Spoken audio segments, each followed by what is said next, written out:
ونصلي ونسلم على رسوله الكريم أما بعد أعوذ بالله من الشيطان الرجيم بسم الله الرحمن الرحيم من عمل صالحا من ذكر أو أنثى وهو مؤمن فلنحيينه حياة طيبة صدق الله العظيم إن الله وملائكته يصلون على النبي اللهم صل على سيدنا ومولانا محمد معدن الجود والكرم وآله وصحبه وبارك وسلم. حمد و صلاۃ کے بعد آج رمضان المبارک کی 27ویں رات ہے. امام اعظم ابو حنیفہ رحمۃ اللہ علیہ سمیت بہت سارے بزرگ یہ فرماتے ہیں کہ یہی لیلۃ القدر کی رات ہوتی ہے.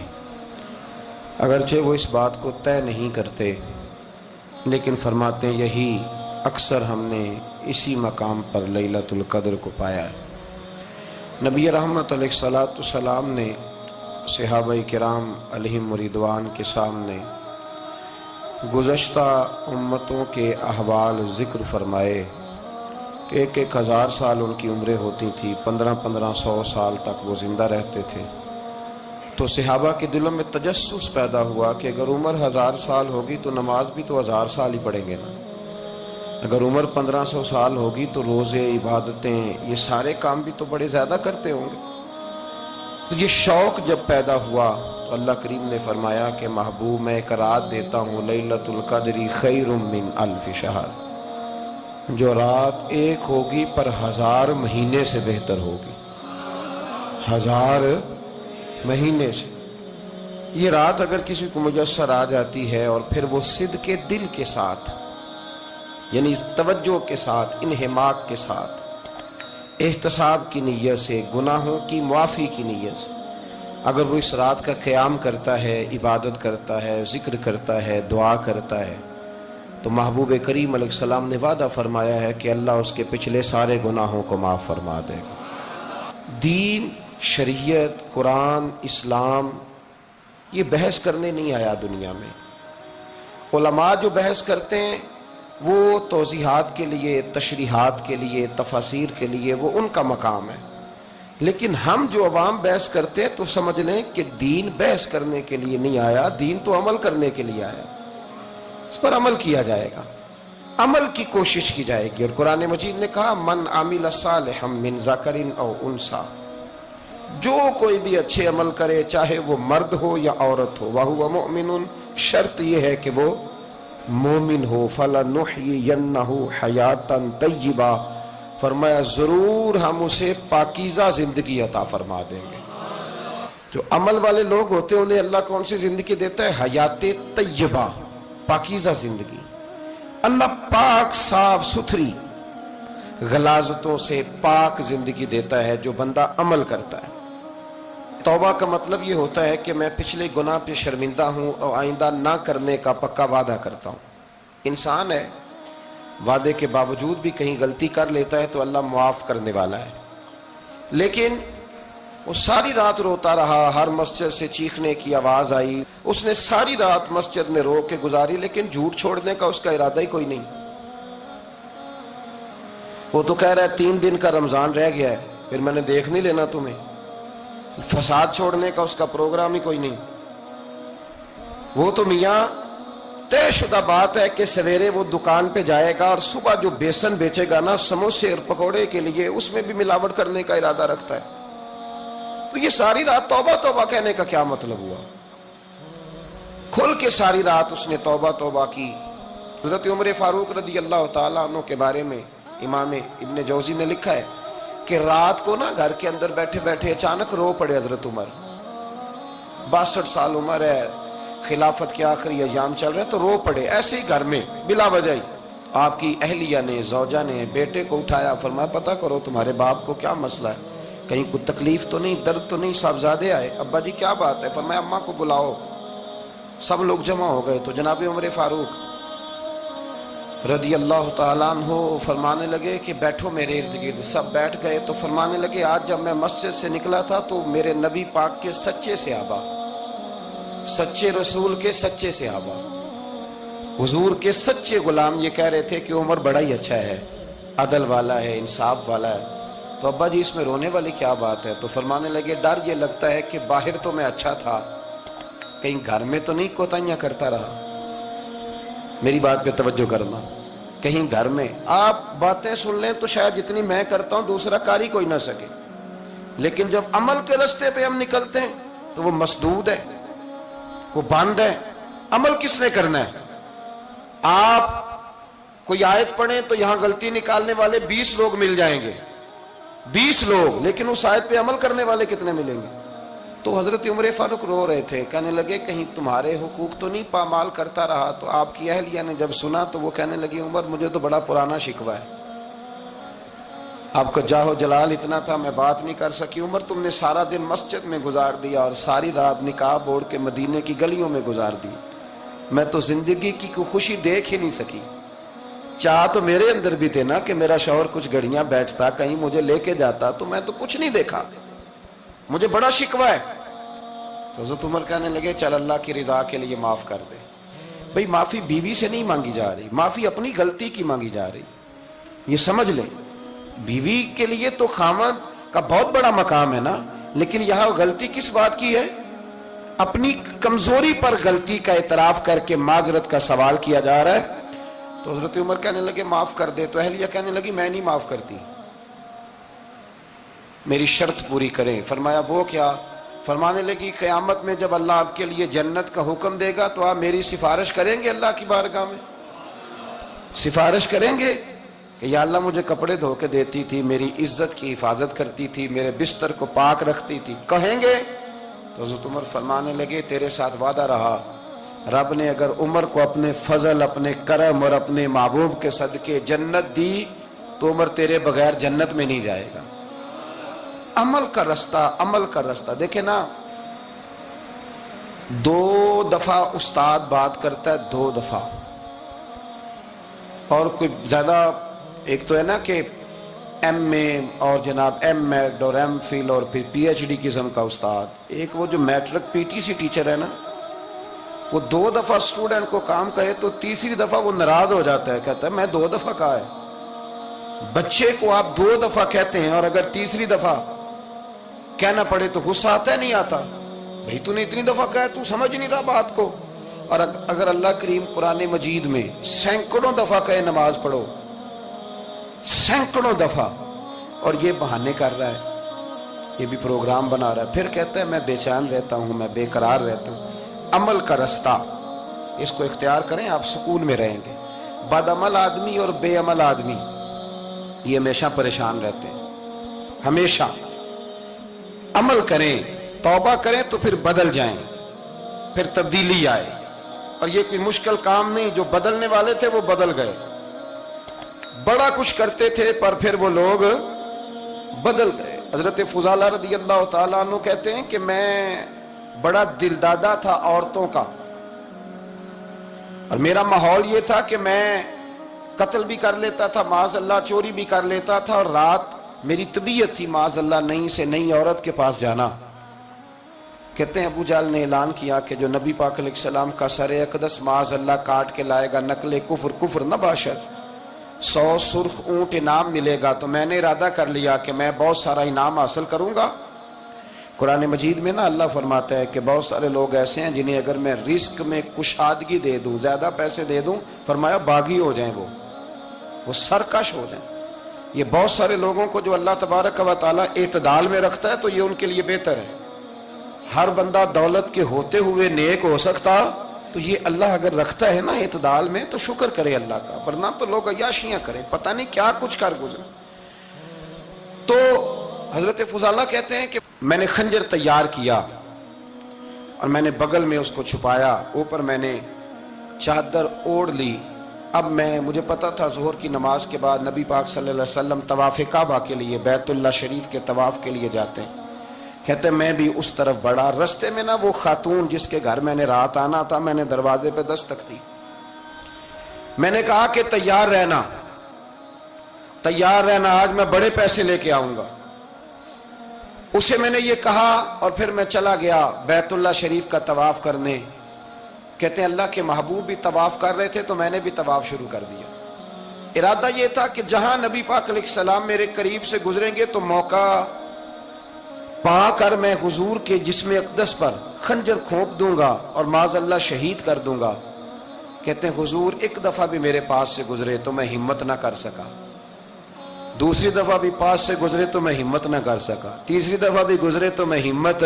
نبی کریم صلی اللہ علیہ وسلم 2-3 دفعہ گزرے تو فرماتے ہیں کہ مجھے موقع نہ ملا، اس لیے کہ حضور فرماتے ہیں اللہ نے روب کے ساتھ میری مدد فرمائی، دشمن پر میرا روب طاری ہو جاتا ہے۔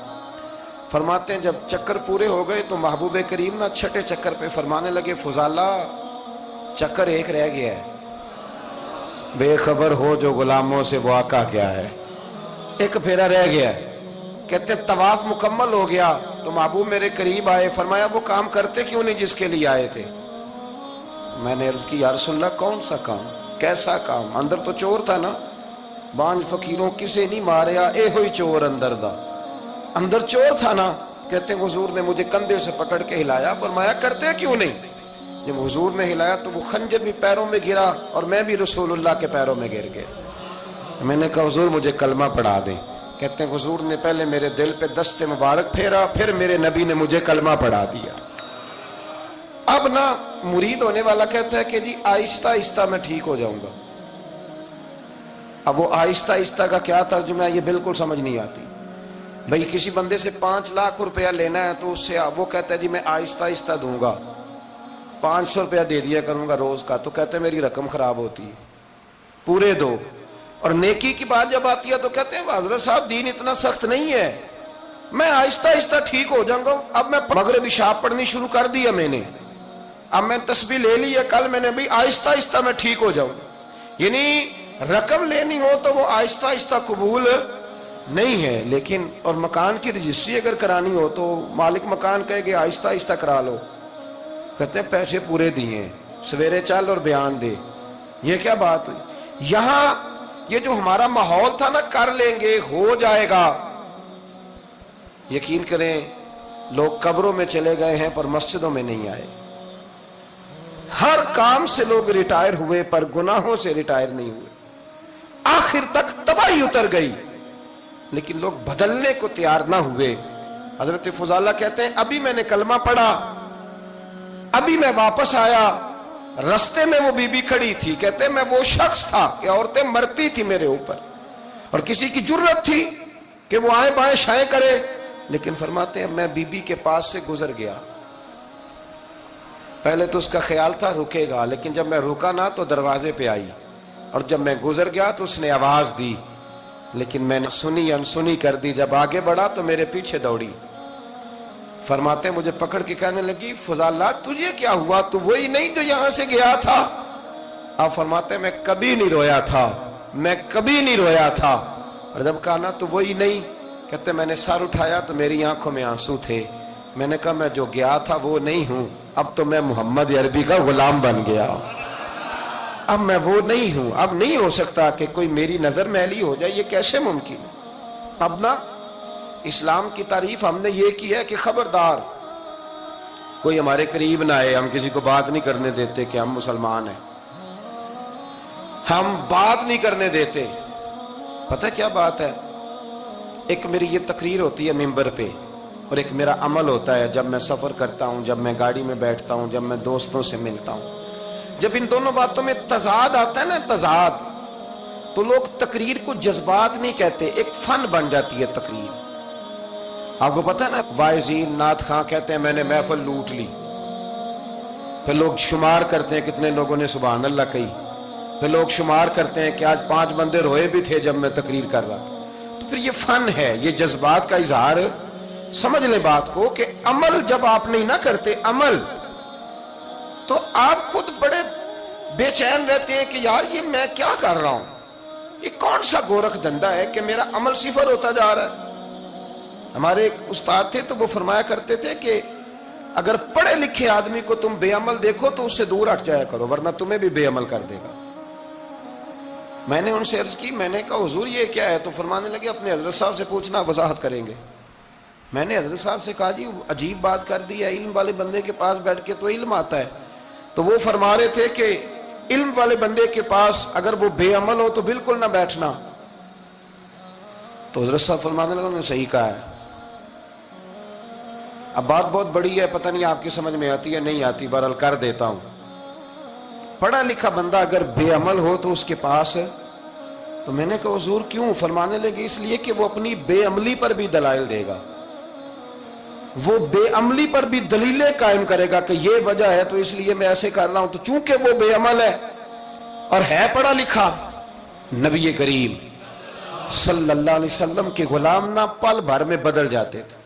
اور اللہ تعالیٰ بھی نا بڑے موقع دیتا ہے ہمیں، بڑے موقع. حضور نے فرمایا جس نے ایمان اور احتساب کی نیت سے روزے رکھے وہ نئی زندگی کا آغاز کرے، اس لیے کہ اللہ نے اس کے پچھلے سارے گناہ معاف فرما دیے. میرے نبی کریم علیہ السلام نے فرمایا جو شخص بیمار ہو گیا، مریض ہو گیا، اور نسائی شریف میں فرمایا کہ 3 دن تک بستر پہ رہا اور اس نے شکوہ نہ کیا اللہ کا، اور جب وہ شفا یاب ہو کے بستر سے اٹھا ہے نا تب اللہ نے اس کے پچھلے سارے گناہ معاف فرما دیے. اور فرمایا جو حج کرنے گیا، حج کر کے واپس آیا، اللہ کے حبیب فرماتے ہیں یوں سمجھے کہ میں آج ہی ماں کے پیٹ سے پیدا ہوا. بڑے موقع اللہ نے دیے، بڑے موقع، بڑے سارے موقع عطا فرمائے کہ میں تیرے پچھلے گناہ معاف کر دوں گا. تو بھی تو نئی زندگی کا آغاز کرنا، تو بھی تو شروع کرنا نئے سرے سے، تو بھی تو بدل کے آنا، تو بھی تو اپنے اندر تبدیلی پیدا کرنا. سالوں بیت گئے، ہمیں سالوں بیت گئے، تقریر کرتے، تقریر سنتے، قرآن سنتے، پورا پورا قرآن سنتے، ترجمہ اور تفسیر لوگوں نے پڑھ پڑھ کے بڑا بڑا جگہوں پہ لوگ دلائل دیتے، بات کرتے. کب وہ وقت آئے گا جب ہم عمل کریں گے؟ تھوڑا تھوڑا مجھے سفر کرنا پڑتا ہے، دنیا میں گھومتا رہتا ہوں، تو کچھ چیزیں ایسی ہوتی ہیں جو کبھی کبھی انوکھی ہو جاتی ہیں. میں ایک جگہ پہ تھا تو وہاں 4 5 6 عمرے کے ٹکٹ تھے محفل میں. تو ہمارے آپ کو پتہ ہے نا وہ جو دلیلوں والے لوگ ہیں ان بیچاروں کو بھی کوئی دلیل نہیں ملتی.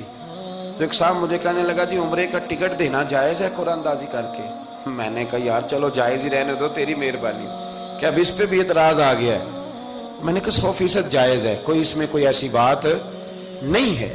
لیکن اندازی تو شروع ہو گئی جو حدیث میں نہیں آئی، عمرے کے ٹکٹ والی ہے جائز.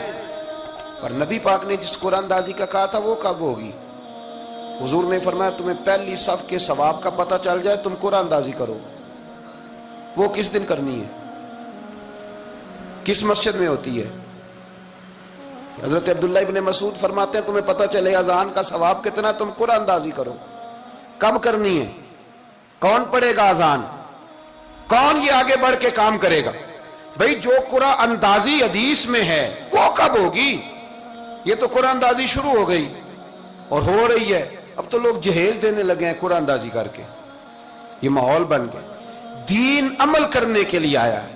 جو حکم میرے نبی پاک کے غلاموں کو ملا انہوں نے عمل کر کے دکھایا، انہوں نے عمل کر کے دکھایا. وہ عمل کے میدان کے لوگ تھے. حضرت ابوبکر صدیق سے زیادہ روایات مروی نہیں ہیں، اگر ڈھونڈنے نکلو گے تو زیادہ قول نہیں ملیں گے ان کے. حضرت عمر فاروق کے زیادہ اقوال، زیادہ ارشادات آپ کو نہیں ملیں گے. حضرت سیدنا عثمان غنی کی زیادہ باتیں آپ کو نہیں ملیں گی. ان کا عمل ملے گا، ان کا کردار ملے گا، ان کا لب و لہجہ ملے گا، زندگی گزارنے میں کیا طریقہ اختیار کیا وہ آپ کو ملے گا. اب تو وہ لوگ رخصت ہو گئے جن کے عمل سے لوگ زندگی پکڑتے تھے، عمل سے، کردار سے. تو عمل کا رستہ کب اختیار کریں گے؟ آگے کب بڑھیں گے؟ میرے رسول کریم صلی اللہ تعالی علیہ وسلم کے غلام عمل کرتے تھے، اور جب عمل کرتے تھے پھر اس کا رزلٹ آتا تھا. یاد رکھنا رزلٹ نیتوں کا آتا ہے، ارادوں کا آتا ہے، عمل کا آتا ہے. گفتگو کا رزلٹ، آپ بڑا اچھا سبق سنا لیں تو پیپر نہ دیں تو پاس ہوں گے کہ فیل؟ آپ تو کہہ رہے تھے وہ مجھے سارا ہی آتا تھا. تو عمل آپ کرتے ہیں تو عمل پر نتیجہ ہوتا ہے، عمل پر، عمل پر. حضرت عبداللہ ابن مبارک رحمت اللہ علیہ کے جو والد تھے نا ان کا نام مبارک تھا. وہ ایک باغ میں رہا کرتے تھے، باغ کی دیکھ بھال کرتے تھے بڑے صاف ستھرے، بڑی ان کی طبیعت میں نکھار تھا. آج مسئلہ ہمارے ملک کا یہ ہے کہ ہمارے ملک میں صرف سیاستدان ہی جو ہے وہ غلط کام نہیں کرتا. یا بہت بڑی انڈسٹری ہو تو وہاں خرابی نہیں ہوتی، بلکہ ریڑھی والے کا بھی اگر ہاتھ پڑ جائے نا تو چھوڑتا وہ بھی کوئی نہیں، الا ماشاءاللہ۔ وہ بھی جو اچھے اچھے آم ہوتے ہیں وہ فرنٹ پہ لگائے ہوتے ہیں، اس نے دکھانے کے لیے اور ہوتے ہیں اور دینے کے لیے اور ہوتے ہیں، اور وہ کہتا ہے کہ یہ بھی تو میں نے بیچنے ہیں نا، تو بھئی اگر یہ بھی بیچنے تھے تو اکٹھے لگانے چاہیے تھے، لیکن معیار ہے نا ہمارا، عمل کا رستہ مسدود ہے۔ حضرت مبارک جو تھے وہ مالی کے طور پر غریب آدمی تھے تو کام کاج کرتے تھے۔ تو ایک دن باغ کا مالک آ گیا، اس نے آ کے آپ سے کہا کہ کنوں کا باغ تھا، اس نے کہا کہ لاؤ ایک، کنوں لا کے دیا تو کھٹا تھا، اس نے کہا یہ نہیں ٹھیک، دوسری درخت سے لاؤ، دوسرے سے لائے تو وہ بھی کھٹا تھا، تیسرے سے لائے وہ بھی کھٹا تھا۔ کہنے لگا بیٹے کتنے سال ہو گئے تمہیں؟ تو فرمانے لگے 10-12 سال۔ تو کہنے لگے تمہیں ابھی بھی نہیں پتا کس جگہ کا کنوں میٹھا ہے، سارے کڑوے لائے ہو؟ تو آپ فرمانے لگے آپ نے مجھے دیکھ بھال کے لیے رکھا ہوا ہے، کنوں چکھنے کے لیے نہیں رکھا، مجھ سے قسم اٹھا لیں کبھی میں نے چکھا بھی ہو، اس لیے کہ میرے ذمے اور کام۔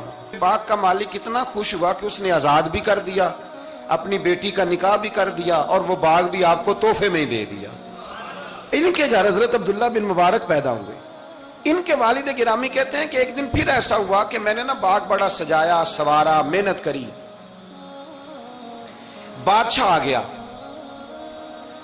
تو بادشاہوں کو بھی کچھ چیزیں پسند آ جاتی ہیں نا، اور ہمارے ملک میں تو ڈھیر سارے لوگ بادشاہ ہیں، ڈھیر سارے لوگ بادشاہ ہیں۔ اگر کسی تگڑے بندے کو کسی غریب کی جھونپڑی پسند آ گئی پھر اسے دینی ہی پڑے گی، بلکہ ایسی ایسی خبریں سننے کو ملتی ہیں کہ چودھری صاحب نے آ کے کہا ہے کہ مفت دینی ہے کہ پیسے لے کے دینی ہے، یہ یہاں تک خبریں۔ تو بادشاہ آ گیا، اس نے دیکھا بڑا سجا سنورا باغ ہے، اس نے حضرت مبارک سے کہا کہ مجھے نا جوس بنا کے پلاؤ کنوں کا۔ تو حضرت نے اسے نا جوس دیا، اس نے پیا تو بڑا مزہ آیا، کہنے لگا ایک گلاس اور نہیں دیتے؟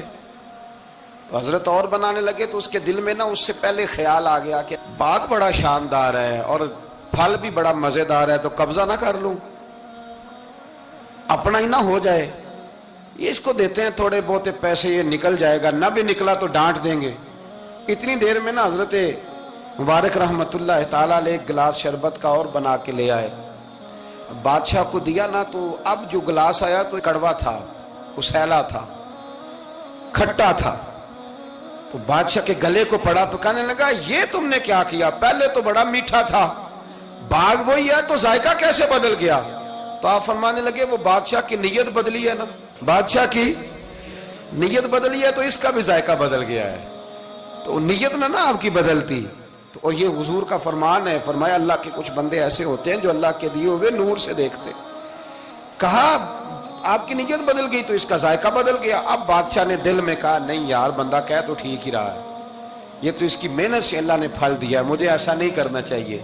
تو حضرت دوڑ کے گئے تو دوسرا جوس کا گلاس بنا کے لائے، اب دیا تو میٹھا تھا، کہنے لگا اب کیا ہوا؟ فرمانے لگے آپ کی نیت ٹھیک ہو گئی ہے تو رب نے ذائقہ بھی ٹھیک کر دیا ہے۔ نبی پاک علیہ السلام نے فرمایا اللہ تو تیرے گمان کے قریب رہتا ہے، تیرے گمان کے۔ یہ میں بچوں کو نا تھوڑے دن پہلے میں انہیں کہہ رہا تھا دین میں آگے بڑھنے کے لیے کوئی سیاست نہ کرنا، کوئی چکر نہ چلانا۔ میں نے چکر چلانے والے لوگ ہمیشہ پیچھے رہ جانے والے دیکھے۔ تھوڑا کر لینا پر اتنا کرنا جتنا مخلص ہو کے ہو سکے، کوئی چکر چلانا، کسی کھاتے میں پڑنا، اس سے بچنا، نہ پیچھے رہ جاؤ۔ میں نے بڑے بڑے تیز لوگوں کو زندگی میں زیرو دیکھا ہے، اور بڑے بڑے سادے لوگ جن کو 50,000 روپیہ گننا پڑ جائے تو تھک جائیں، لیکن اللہ نے انہیں دیا ہے تو بغیر حساب کتاب ہی عطا فرمایا ہے۔ تو ہم نہ نیتوں کے بل بوتے پر عمل کریں، خالی باتیں نہ کریں، آپ کا جو عمل ہوگا وہ آسانی کر دے۔ حضرت حبیب اجمی بڑے مالدار تھے، دنیا میں ڈھیر سارا فساد مالداروں کی وجہ سے ہوتا ہے۔ یہ جو شادیاں مہنگی ہوئی ہیں نا، یہ ابھی تھوڑا عرصہ پہلے کی بات ہے کہ شادی میرج ہال میں کرنے کا کسی دیہاتی کو کہتے تھے تو وہ کہتا تھا کہ میں نے نہیں میرج ہال میں کرنی، تی کروں توڑی دیے۔ اب کیا ہوا ہے؟ کوئی منع کرتا ہے؟ بلکہ جو بڑے دور دراز دیہات ہیں ان میں بھی میرج ہال بن گئے۔ یہ امیر کچھ قباحتیں ایسی پیدا کرتے ہیں کہ غریبوں کے لیے بھی مشکل ہو جاتی ہے۔ یہ کچھ ایسے معاملات لاتے ہیں میدان میں کہ پھر عام لوگوں کے لیے اس میں مشکلات ہوتی ہیں، چونکہ وہ رواج بن جاتا ہے معاشرے کا۔ پیسے والا آدمی اس رواج کو لاتا ہے میدان میں، اس سے خرابی ہوتی ہے۔ اور پھر میرے غریب کا یہ حال ہے کہ امیر کو رسم چھوڑ دے تو چھوڑ دے، غریب کو قرضہ اٹھانا پڑے، چھوڑنی کوئی شے نہیں اس نے، جو مرضی ہو جائے، اس نے کوئی چیز پیچھے نہیں ہونے دینی۔ حضرت حبیب اجمی بڑے مالدار تھے، تو وہ کاروبار کر کے، مالدار لوگ جو ہوتے ہیں نا، یہ تو کہتے ہیں پیسے کو پیسہ، ہے نا، کتنا مشہور ہے جملہ، پیسے کو پیسہ، تو یہ پھر مارکیٹ میں پیسہ پھینکتے ہیں، تو یہ پیسہ کھینچنے کے لیے پیسہ پھینکتے ہیں، پھر ایک دوسرے کو کہتے ہیں تیری وجہ سے مہنگائی ہوئی ہے، تیری وجہ سے مہنگائی ہوئی۔ حالانکہ مہنگائی کسی کی وجہ سے بھی ہوتی کس کے لیے؟ غریب کے لیے۔ مطلب پیٹرول مہنگا ہوا تو کرایہ بڑھ گیا بس کا، لیکن پیٹرول سستا ہوا تو کبھی کرایہ بھی سستا ہوا ہے، اس نے ادھر ہی رہنا ہے۔ تو مہنگائی کس بیچارے کے لیے ہوئی؟ غریب کے لیے، جس نے گھر جانا ہے نا، اس نے گھر جانا ہے۔ ابھی ہمارے ایک بچے نے جانا تھا، تو سفر لمبا تھا، تو کہہ رہا تھا 1000 روپیہ میرے پاس ہے پر کرایہ 1500 لگتا ہے۔ ابھی بھی لوگ حساب کرتے ہیں اور پھر سوچتے ہیں کہ رستے میں شے کوئی نہیں کھانی، اس لیے کہ پھر کرایہ کہاں سے دوں گا، مینج کر کے رکھتے ہیں۔ یہ خدمت ہوتی ہے نا علماء کی، حفاظ کی، تو مجھے پتہ ہے، میں اس قبیلے کا آدمی ہوں، مجھے پتہ ہے کہ یہ کیسے حساب کر کے رکھتے ہیں کہ اب اتنے آئے ہیں تو اس میں سے یہاں، جس کے پاس ہیں ہی بڑے لمیٹڈ سے، تو وہ بیچارہ پہلے سے سوچ کے بیٹھا ہوتا ہے، مجھے پتہ ہے۔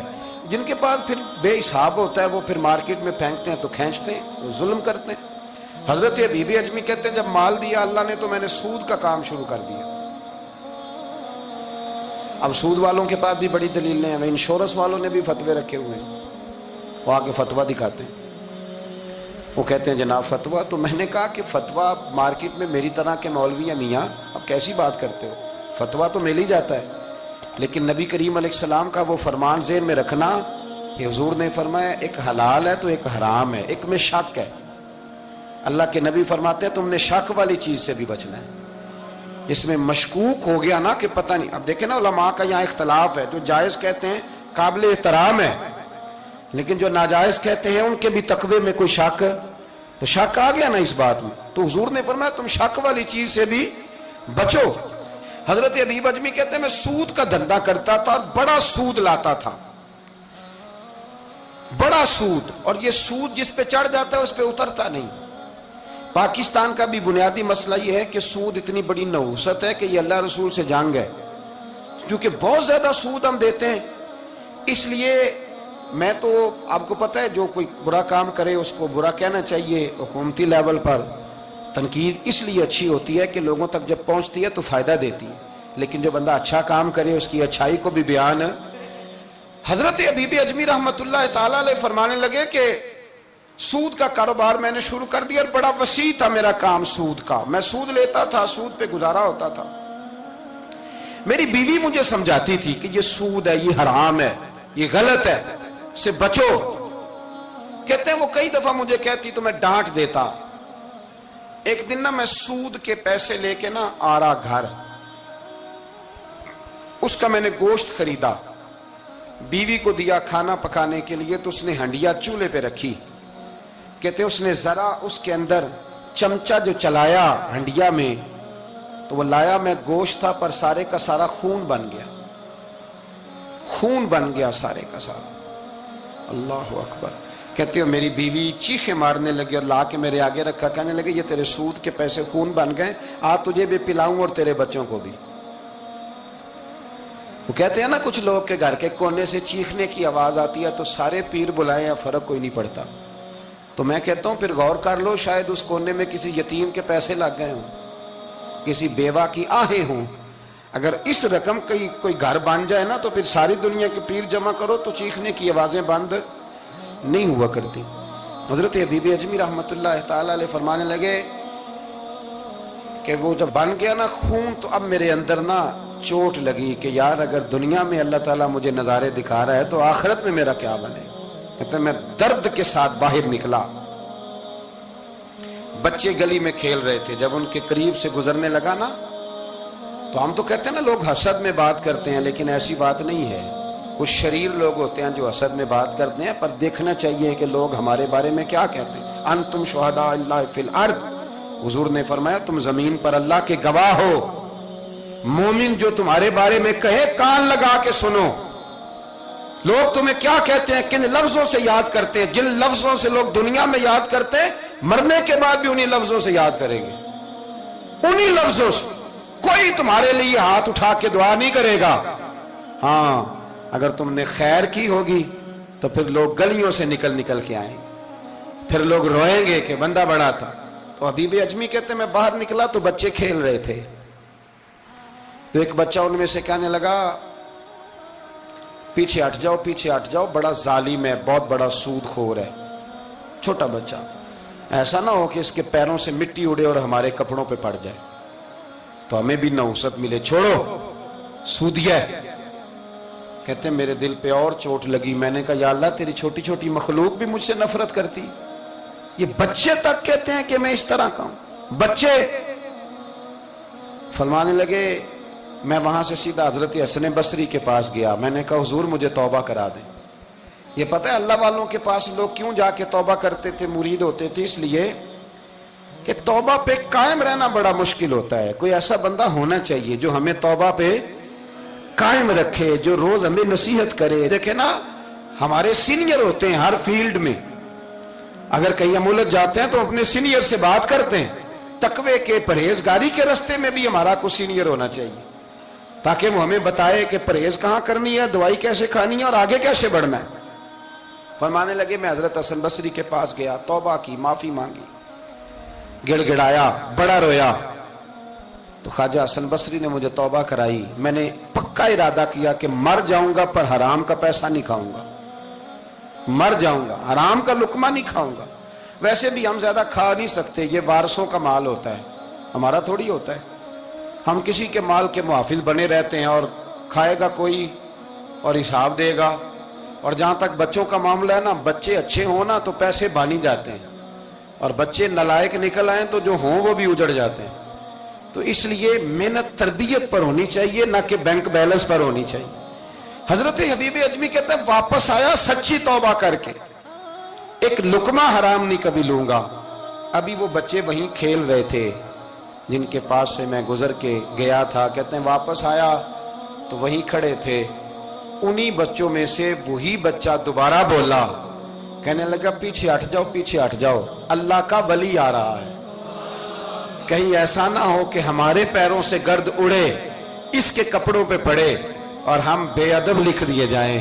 کہتے ہیں میں نے چلتے چلتے چیخ ماری کہ اے اللہ، ابھی تو میں آج بدلا ہوں، آج میں بدلا ہوں تو نے میرے حق میں ساری گواہیاں بھی بدل دی ہیں، نے سارا نظام بدل کے رکھ دیا ہے۔ تبدیلی اپنے اندر لائیں، روح کے اندر لائیں، مزاج کے اندر لائیں۔ یہ شب قدر کی رات ہے، توبہ اور استغفار کریں، لیکن بدلنے کے ارادے سے، چھوڑنے کے ارادے سے۔ اعلیٰ حضرت فاضل بریلوی رحمت اللہ علیہ جب ذی الحج کی آخری رات ہوتی تو فرماتے صبح سال بدل رہا ہے تو ہمیں بھی بدل جانا چاہیے۔ لوگ پوچھتے حضور کیا بدلیں؟ فرمایا جو ایک سپارہ پڑھتا تھا 2 کر دے، اور فرمایا جو اپنے آپ کو خوش کرنے کے لیے باتیں کرتا تھا وہ باتیں کم کر دے۔ آج نہ کچھ بدلنے کا پروگرام بنائیں، اپنے رب کریم کے ساتھ دل ہی دل میں وعدے کریں کہ کچھ عادتیں ہم چھوڑیں گے۔ یہ غلط بات ہے کہ عادتیں چھوٹا نہیں کرتی، حضور عادتیں تو بدلنے آئے ہیں دنیا میں، عادتیں بدل جایا کرتی۔ اپنے آپ کو بدلیں اور اپنے اندر تبدیلی پیدا کریں، پھر خدا کے رزلٹ کا انتظار کریں، پھر دیکھیں اللہ کس طرح کے فیصلے فرماتا ہے۔ آپ ارادہ کریں، آپ پروگرام بنائیں، آپ ذہن اپنا بنائیں کہ میں نے نا اب کچھ بدل جانا ہے، اب میں نے اندر کچھ اپنے تبدیلی پیدا کرنی ہے، نکل آئیں۔ 2-3 گزارشات جاتے جاتے آپ سے عرض کروں۔ ایک تو زندگی میں کچھ کام ایسے کریں کہ جن کاموں کا مجھے پتا ہو یا میرے رب کو پتا ہو، کسی انسان کو خبر نہ ہو۔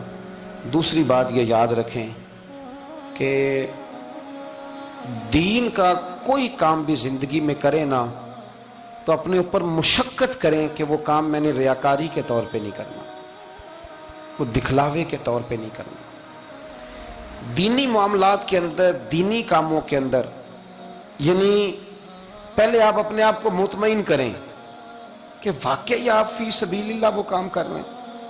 اب یہ جو رسم ہے نا بے تحاشا، کوئی چیزیں بوجھ بننے لگ گئی ہیں، بوجھ طبیعت محسوس کرتی ہے کہ یہ کیا ہو رہا ہے، مطلب ہم یہاں بھی ہم وہ کام کریں گے سیکھ کے سن کے تیار کر کے، باہر آئیں تھوڑا۔ حضرت ابو مرتعش ایک درویش گزرے، وہ کہتے ہیں میری حج کی تیاری تھی، میں گھر میں بیٹھا تھا بالکل تیار تھا، کل پرسوں جانا تھا، تو میری اماں نے پانی مانگا، بیٹا پانی دینا۔ رسالہ کشیریہ میں اس کو لکھا ہے، کہتے ہیں اماں جی نے کہا پانی لاؤ، تو میں نے نا چھوٹے بھائی سے کہا اماں جی کو پانی دینا، اماں جی نے مجھ سے پانی مانگا ہے۔ یہ جو پیر صاحب ہوتے ہیں ان کو بھی اماں کی خدمت کرنی چاہیے کہ نہیں کرنی چاہیے؟ وہ جو انڈسٹری کا مالک ہے 2 کروڑ روپیہ وہ نرس رکھ دے اماں کو کہ خود اماں کو روٹی کھلائے، وہ کہتا میں کر تو رہا ہوں، میں ہی تو تنخواہ دیتا ہوں، بی بی جو رکھی ہوئی ہے، کس کو خدمت کرنی چاہیے؟ ڈاکٹر صاحب کو، انجینئر صاحب کو، نبی وقت بھی ہونا، نبی وقت بھی اور ولی وقت بھی، تو ماں اس کے لیے بھی قابل تعظیم ہوتی۔ آپ بات کو سمجھے، نبی کریم علیہ السلام تو اپنی رضائی ماں آتی تھی تو حضور اٹھ کے کھڑے ہو جاتے تھے، حضور نے کہا یہ تعظیم کا موقع ہے۔ حضرت ابو مرتعش کہتے ہیں اماں نے پانی مانگا، کل میں نے حج پہ جانا تھا، چھوٹے بھائی سے کہا ذرا اماں کو پانی دینا، چونکہ میں تو پیر صاحب ہوں، میں تو علامہ صاحب ہوں، 25-30 آدمی ابھی گلی میں کھڑے ہیں مجھے ملنے والے، پتر تو پانی لا دے، پانی کی بات ہی ہے نا۔ کہتے ہیں فوراً میرے دل میں خیال آیا کہ سینکڑوں میل کا سفر حج کا پیدل کرنا ہے، اس کے لیے تیرا نفس تیار ہے، اور یہاں سے اٹھ کے وہاں مٹکے سے پانی ڈالنے جانا ہے اماں کے لیے، اس کے لیے ذہن تیار نہیں۔ فرماتے ہیں پھر میرے اندر سے آواز آئی کہ یہ تو حج کرنے جا رہا ہے نا، اس میں لوگ تجھے حاجی کہیں گے، اور واپسی پہ تیرے گلے میں پھولوں کا ہار ڈالیں گے، لیکن اماں کو پانی پلانے پر تو کوئی بندہ انعام نہیں دے گا، کوئی شور نہیں ہوگا۔ تو فرماتے ہیں میں سمجھ گیا کہ ابھی میں حج کے لیے نفسیاتی طور پر تو تیار ہوں پر دلی طور پر تیار نہیں ہوں۔ کہتے ہیں میں نے حج کا ارادہ چھوڑ دیا۔ میری اماں کہنے لگی بیٹے جاتا کیوں نہیں؟ میں نے کہا اماں پہلے تیرے تک پہنچ لوں پھر بیت اللہ شریف تک بھی پہنچ جاؤں۔ تو دینی کام زندگی میں کوئی بھی کرے نا مخلص ہو کے کریں، نکل آئیں تصنع سے، بس کریں۔ یار مطلب سب کے سامنے اداکاری تو اللہ رسول کے سامنے بھی اداکاری، چھوڑ دے یار۔ مطلب ویسے بھی میں کہتا ہوں اداکاری کرتے بندہ تھک جاتا ہے، اداکاری کرتے کرتے نا بندہ وہ لمبی نہیں چلتی۔ تو آپ نارمل زندگی میں اللہ رسول کے ساتھ رہیں گے تو وہ آپ کے لیے بہتری ہوگی، آسانی ہوگی آپ کے لیے۔ میں شب برات کی محفل کے بڑے پوسٹر نہیں بنواتا، شب قدر کے بھی نہیں بنواتا، اگر کبھی بنتے ہیں تو دوست کوئی بنا کے لگا دیتا ہے، بڑا مختصر سا پیغام، وہ بھی شاید آج کیوں بلا۔ میں دوستوں کو ہمیشہ کہتا ہوں کہ جس کو تنہائی میں شب قدر میں مزہ آتا ہے نا اللہ اللہ کرنے کا، وہ تنہائی میں کرے، لیکن زیادہ تر لوگ کر نہیں پاتے، اس لیے ہم محفل کو سجاتے ہیں۔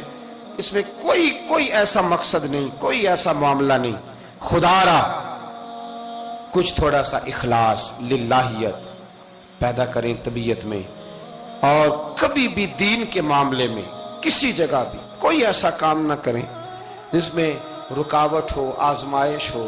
ابھی کی بات بتاتا ہوں، میں نے ہمارے جو تراویح کے حافظ صاحب ہیں ان کی خدمت کی، ابھی ہم نے، مجھے ایک سنگی کہنے لگے آپ نے بتایا نہیں کیا دیا ہے؟ میں نے کہا میرے خیال میں بتانے کے لائق ہوتے تو شاید بتاتا۔ اب آپ کسی کو 2-4 ہزار دے کے اس کا اعلان کریں گے تو یہ کچھ چیزیں ہیں نہیں اعلان کرنے والی۔ پھر یہ کہ وہ میں دیکھتا رہتا ہوں نا جی، تصویریں پہنچتی رہتی ہیں کہ جو 500 دے رہا ہے وہ بھی فوٹو کھنچوا رہا ہے، جو سوٹ دے رہا ہے وہ بھی فوٹو کھنچوا رہا ہے۔ تو جو ایک جگہ پہ میں کھانے کے لیے بیٹھا تھا ٹیبل پہ، تو انہوں نے پہلے نا برتن اٹھا کے تو چاولوں کی فوٹو کھینچی، پھر قورمے کی کھینچی، پھر ساری چیزوں کی۔ تو میں نے کہا کہ یار پہلے ہمیں پوچھ لو ہم نے کیا کیا کھانا ہے، جو کھائیں گے اس کی فوٹو کھینچ لینا۔ اب تم ہماری فوٹو کے ساتھ قورمہ فٹ کرو گے تو لوگ تو کہیں گے نا مولانا کھا کے گئے، تو میں نے پتہ نہیں کھانا ہے نہیں کھانا۔ تو آپ ڈریں اللہ تعالیٰ سے، ہر بات میں تھوڑی یہ مطلب تصنع آئے گی، ہر بات کے اندر تھوڑا یہ معاملہ رہے گا۔ تو تیسری گزارش جو بڑی ضروری اور بڑی اہم ہے، دنیا میں جو چیز اس وقت سب سے زیادہ پریشانی کا شکار ہے وہ دینی اقدار ہیں۔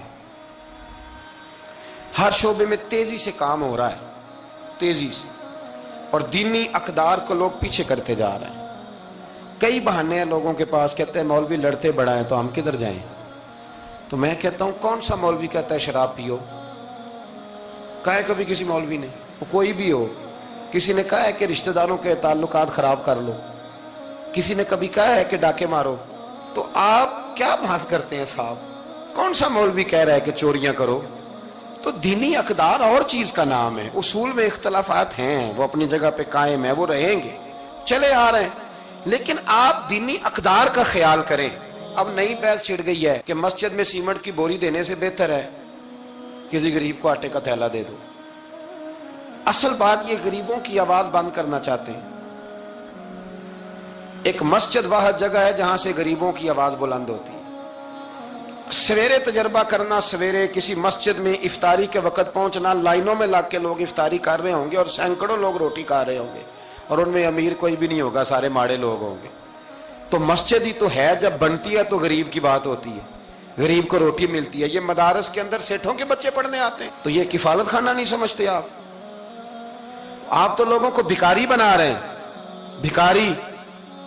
مجھے پتا ہے کہ بہت بڑے ہاسپٹل میں جو صدقات اور زکوٰۃ کے نام پہ بنا ہے، وہاں بھی اگر آپ نے علاج کرانا ہے تو آپ کو پہلے رسوا ہونا پڑتا ہے.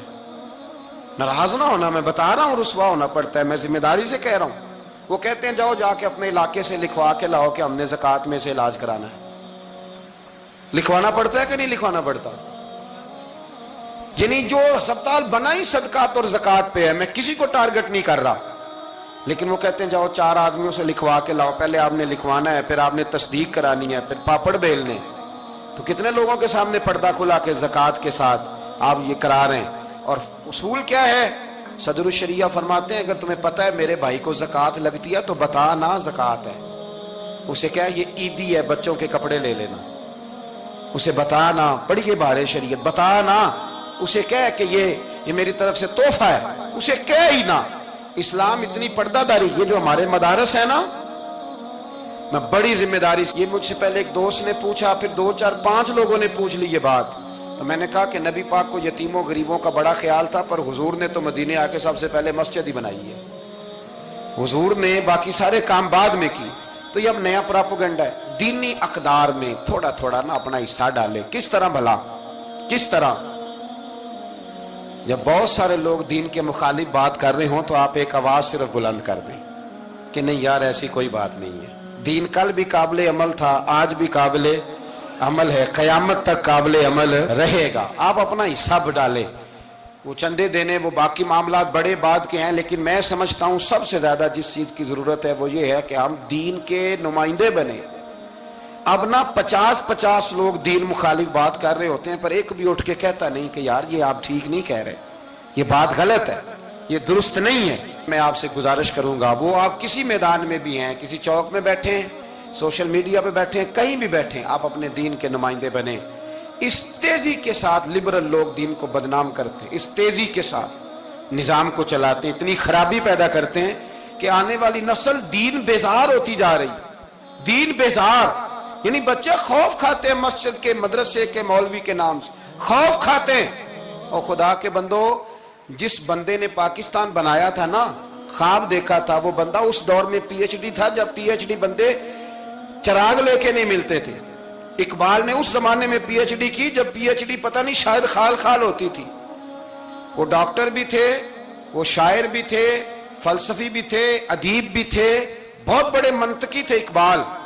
اور ردیف قافیہ، مجھے تھوڑی سی دلچسپی ہے شاعری سے، پر میں دنگ رہ جاتا ہوں جب اقبال کو پڑھتا ہوں کہ پتہ نہیں لفظ اس بندے کے سامنے ہاتھ جوڑ کے کھڑے رہتے تھے ہمیں استعمال کر. لیکن اس بندے نے علامہ کہلانا پسند کیا. اسے کوئی علامہ کہتا تھا تو اقبال راضی ہوتے تھے، فرماتے تھے جب کہ مجھے علامہ کہتا ہے تو مجھے یوں لگتا ہے کہ میں مصطفیٰ کے دین سے جڑا ہوں. وہ پسند کرتے تھے یہ بات کہنا، پسند کیا اس شخص نے. یہ آپ سمجھے، سرما تھا میری آنکھ کا خاک مدینہ و نجف، یہ پسند کیا اس بندے نے یہ بات کہنا. اس نے پسند کیا اپنے آپ کو رسول اللہ صلی اللہ علیہ وسلم کا غلام کہنا. آپ سمجھے نہ جہاں میں کہیں بھی اما ملی، جو اما ملی تو کہاں ملی. کہنے لگے میرے جرم خانہ خراب کو تیرے عفو بندہ نواز. تو اس لیے دین کے آپ محافظ بنیں، اور میرے سے زیادہ آپ کی آواز بلند ہوگی. جب ایک اسٹوڈنٹ پینٹ شرٹ پہن کے دین کی بات کرے گا تو لوگ کہیں گے نہیں رمق ہے، اس کو یہ کہہ کے بند نہیں کریں گے تو مولوی ہے تیری. تو میں آج شب قدر میں آپ سے گزارش کرتا ہوں, میں منت کرتا ہوں. اب نہ بڑی تباہی ہو گئی ہے, میری نسل کے آنے والے بچے دین بیزار ہو گئے, وہ ڈرتے ہیں, شب قدر کی راتوں میں مسجدوں میں نہیں آتے, شب برات کی راتوں میں مسجدوں میں نہیں آتے. ایک تیزی سے جال پھینکا گیا ہے اور کافر اس میں کامیاب ہے. خدا را واپس لوٹو, اپنے دین کے نمائندے بنو. اقبال کہا کرتے تھے میری زندگی کا مقصد تیرے دین کی سرفرازی, میں اسی لیے مسلمان, میں اسی لیے نمازی. کہنے لگے یا رسول اللہ میں مسلمان بھی اس لیے ہوں کہ میں دین کی بات کروں گا, اور نماز بھی اس لیے پڑھتا ہوں کہ تیرے دین کا جھنڈا بلند ہوگا. پر دین نبی دا وانگ یتیمہ رووے تے کرلاوے, تے آکھے میں کتھوں لبا عمر بہادر جیڑا مینوں سینے لاوے. بڑی قسم پرسی ہے, دین کے نمائندے بنو, دین کی ذمہ داریوں پر آپ اپنا کردار ادا کرو, یہ بڑا ضروری ہے. تھوڑی منصوبہ بندی دین کے لیے بھی کرو. اگر پروفیسروں میں, ڈاکٹروں میں, انجینئر لوگوں میں, سیاستدانوں میں آپ کو اچھے لوگ مل جاتے ہیں اور آپ دل و جان سے ان پہ قربان ہونے لگتے ہو, تو کوئی دیندار بھی تلاش کاری لو, انشاءاللہ بڑے بڑے اچھے لوگ مل جائیں گے اور اللہ کے فضل سے مل جائیں گے, اللہ کے کرم سے مل جائیں گے. اور یہ وہ والا کھیت ہے جو اکثر سرسبز و شاداب ہی رہتا ہے, اکثر سرسبز و شاداب ہی رہتا ہے, اکثر اس کے اندر خوبصورتی اور پھل پھول اور پودے لگے رہتے ہیں. جو میں نے کہا میں دعا کرتا ہوں اللہ اسے قبول فرمائے. جہاں ہم بھول گئے میری دعا ہے اللہ ہم سے درگزر فرمائے. خیر کی بات کی اللہ ہمیں توفیق عطا فرمائے.